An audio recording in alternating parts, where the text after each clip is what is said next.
Olivenöl, flüssiges Gold des Mittelmeers. Seit Jahrhunderten wird es nicht nur als Lebensmittel, sondern auch als Heilmittel geschätzt. Amavuta ya elayo olive oil, zahabu y'amazi yo mu bihugu byo ku nyanja ya Mediterane mu binyejana byinshi ntiyafatwaga nk'ibiryo gusa, ahubwo yanakoreshwaga nk'umuti, ndetse n'abagiriki ba kera bayitaga impano y'Imana. Kandi bari bazi ko ifite byinshi ikora birenze gutuma amafunguro arushaho kuryoha. Amavuta ya elayo meza kandi atunganyijwe mu buryo bwa cold pressed, akungaye kuri antioxida, ibinure byiza bitangiza umubiri, ndetse n'ibinyabutabire bigabanya uburibwe mu mubiri.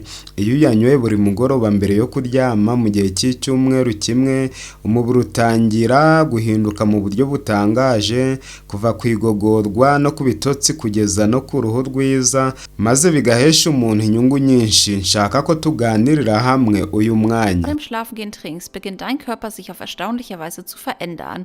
Von der Verdauung über den Schlaf bis hin zu... Aho wageze ni kuri Jeanne Paul Official, umuyoboro wagezeho ibiganiro byibanda ku buzima bwa buri munsi, aho mukunze kuba muri kumwe nanjye Nzayisenga Jeanne Paul, nsenya naturopathe, ndi umurezi n'umujyanama w'ubuzima. Kandi subscribe n'inzogera tuje twibanira buri munsi muri ibi biganiro dukeneye cyane.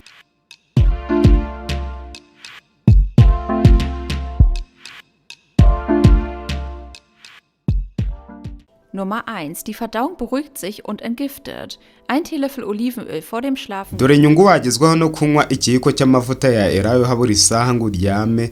Inyungu ya mbere, igogorwa riratuza kandi umubiri ugasohora imyanda myinshi. Ikiyiko kimwe cy'amavuta ya elayo mbere yo kuryama gikora nk'umuti woroshye urwungano ngogozi, gituma habaho ikorwa ry'indurwe ya bile, kandi kigafasha umwijima gusohora ibinure n'uburozi mu buryo bwiza kurushaho, bityo umubiri ushobora kwisukura neza nijoro. Muri icyo gihe kandi amavuta ya elayo agira uruhare rwo koroshya amara no kwirinda impatwe. Nta miti y'ibinyabutabire ukoresheje. Nyuma y'iminsi mike gusa, abantu benshi bumva igifu cyorohewe kandi bakumva bameze neza. Inyungu ya kabiri, igifu kigira ubuzima bwiza. Amavuta ya elayo akora agatambaro karemano karinda urwungano rw'imbere mu gifu. Ibi bishobora kugabanya uburibwe, ubushye bwo mu gifu, ndetse n'ububabare bwo mu gifu. Ubushakashatsi bwerekana ko polyphenol ziyabamo zishobora guhagarika imikurire ya za bagiteri zangiza umubiri. Abantu bafata buri gihe ikiyiko cy'amavuta ya elayo bakunze kubona ituze ryiza mu gifu nyuma y'iminsi mike gusa. Inyungu ya gatatu ni uko umwijima ukora neza kurushaho. Mu gihe uryamye, umwijima uba uri gukora cyane ugamije gusukura umubiri. Amavuta ya elayo afasha uwo murimo, akangura imikorere y'umwijima kandi agatuma indurwesho isohoka neza, bikanafasha gukuraho ibintu byangiza umubiri. Iyo bifatanyijwe no kunywa ikirahuri cy'amazi y'akazuyaze, amavuta ya elayo ashobora gufasha cyane mu gusukura umwijima, bigatuma imikorere yose y'umubiri irushaho kuba myiza. Nyuma y'icyumweru kimwe, abantu benshi bavuga ko bagira imbaraga nyinshi kandi uruhu rwabo rugasa neza kubera ko umubiri uba urushaho kwisukura. Inyungu ya kane, uruhu ruba rworoshye kandi rurabagirana. Amavuta ya elayo ni isoko nyakuri y'ubwiza buturuka imbere mu mubiri. Antioxida ziyabamo cyane cyane vitamini E na polyphenol zirinda uturemangingo tw'uruhu kwangirika kandi zigafasha uruhu kwisubiranya.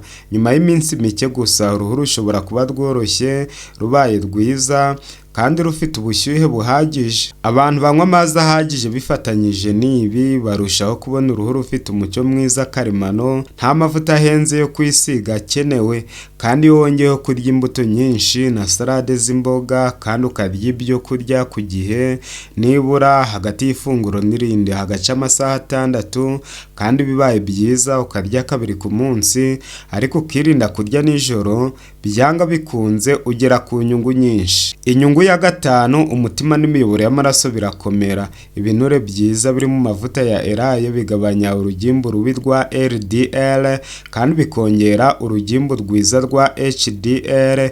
Ibi bituma imiyoboro y'amaraso yorohereza amaraso gutembera, bikanoza uko amaraso azenguruka mu mubiri, bikagabanya umuvuduko ukabije w'amaraso, ndetse bikarinda imiyoboro y'amaraso kuziba.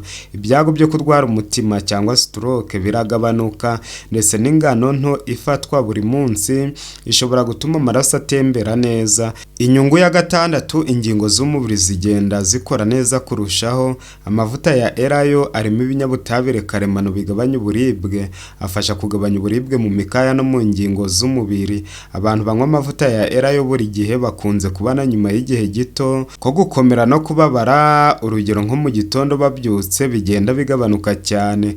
Umuntu akumva afite ingingo zikora neza, aguwe neza mu mutima, atekereza neza, yagenda bigakunda, yabyuka akabyukana imbaraga, kandi imirimo yose akora ku munsi wose akayikora neza. Inyungu ya karindwi, ibitotsi birushaho kuba byiza kandi bituje. Kunywa amavuta ya elayo nimugoroba bigira ingaruka zitunguranye zo gutuza umubiri, umuntu akumva atuje, afasha kuringaniza isukari yo mu maraso kandi agatuma urwungano rw'imyakura rutekana kubera ingufu zitangwa buhoro buhoro. Iyo nta sukari nyinshi iri mu mubiri, umubiri ushobora kugenzura neza melatonine, imisemburo y'ibitotsi, umuntu yaryama akaruhuka neza, ntarare mu nzozi mbi, kandi akabyukana amahoro menshi.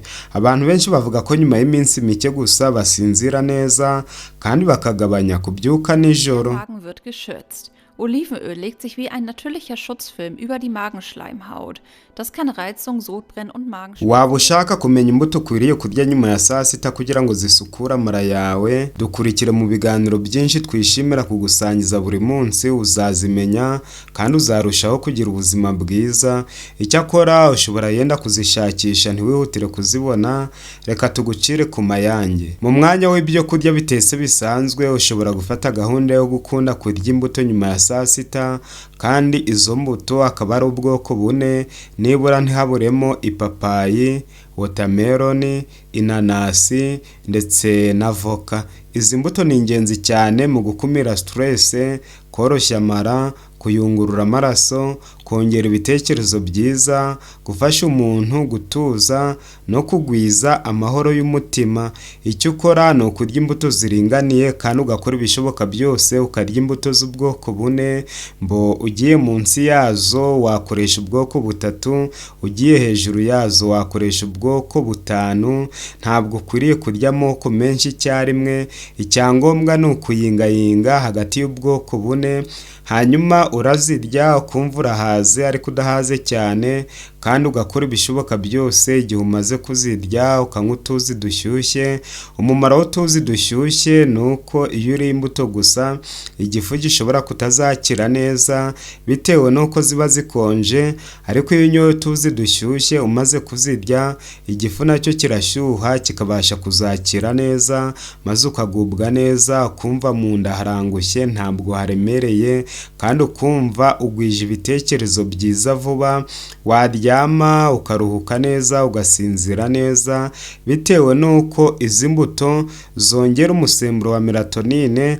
Abahanga bavuga yuko iyo umuntu afite umusemburo wa melatonine uhagije abasha gusinzira neza, kuko uyu musemburo ushinzwe ibitotsi. Hari n'indi misemburo myinshi itera amarangamutima meza nka dopamine, oxytocin ndetse n'indi misemburo myinshi, ariko nka dopamine itera kugubwa neza, cyangwa se ni umusemburo w'ibyishimo, wa musemburo utuma umuntu akorana umwete imirimo ashinzwe gukora kandi agahora yishimye akabasha kubana n'abandi.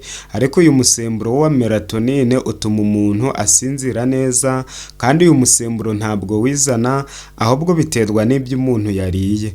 Iyo umuntu ariye imbuto hakiri kare mbere akazirya habura nk'amasaha ane ngo aryame cyangwa 5, ajya kuryama umusemburo wa melatonine wiyongereye cyane, akabasha gusinzira neza, agatekereza neza, akibwira ibyiza, akarangwa n'amarangamutima meza, bitewe n'iyi gahunda yo gukunda kurya imbuto nyuma ya saa sita. Icyakora mukamenya yuko umuntu wari wese ushaka ubuzima bwiza akwiriye kugendera no kuri gahunda yo kurya kabiri ku munsi, nibura mu gitondo hashize nk'amasaha 2 cyangwa isaha amaze kunywa amazi y'akazuyaze, akarya ibyo kurya bitunganye, kandi akongera kunywa amazi mu masaa sita.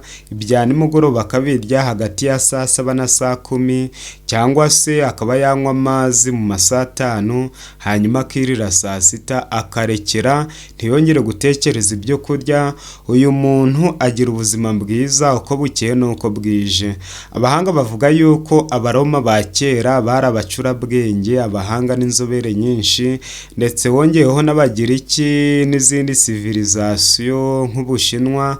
Abahanga bose babayeho barangwaga no kurya kabiri ku munsi kandi bakarya hakiri kare. Hari n'abo nzi baryaga rimwe ku munsi kugira ngo barusheho kugira ibitekerezo byiza n'imbaraga z'umubiri, nk'umucurabwenge uriho witwa Sadhguru Sakideva, ni Umuhindi. Arya rimwe ku munsi hakiri kare hagati ya saa 9 na saa 11, naho ku yandi masaha nta kintu na kimwe akoza mu kanwa, kandi avuga yuko ari bwo arushaho kugira ubuzima bwiza bwo gutekereza neza, kwibwira ibyiza. Uganiriye nawe cyangwa se ukumva ibiganiro bye bitangwa mu Cyongereza ndetse n'Igifaransa, nawe wakumva yuko ari umunyabwenge. Bavuga yuko ubu buhanga abukesha kurya rimwe ku munsi. Yenda wowe ntiwabibasha bitewe no kutabona ibyo kurya bitandukanye, warya ku ifunguro rimwe kandi bigakemura ibibazo by'umubiri, ariko bibaye byiza warya kabiri, aha ni mu gitondo no ku manywa, kandi ukarushaho kugira ubuzima bwiza. Bestandteilen konkurriert. Im Körper kann das dazu beitragen, stille Entzündungen zu beruhigen, die häufig mit Gelenksteifheit, Muskeldruck oder allgemeinem Unwohlsein. Inshuti bavandimwe mudahwema kubana nanjye mu biganiro bitandukanye by'ubuzima, mbashimiye yuko mwamaze gukanda subscribe n'inzogera, kandi murabona ko ari inyungu zanyu. Namwe niba ari bwo bwa mbere duhuriye muri ibi biganiro, mukande subscribe n'inzogera, muzaja mugira amahirwe yo kwibanira nanjye buri munsi. Akaryoshye nakagaruka, mbaye mbasezeyeho, naho ubutaha.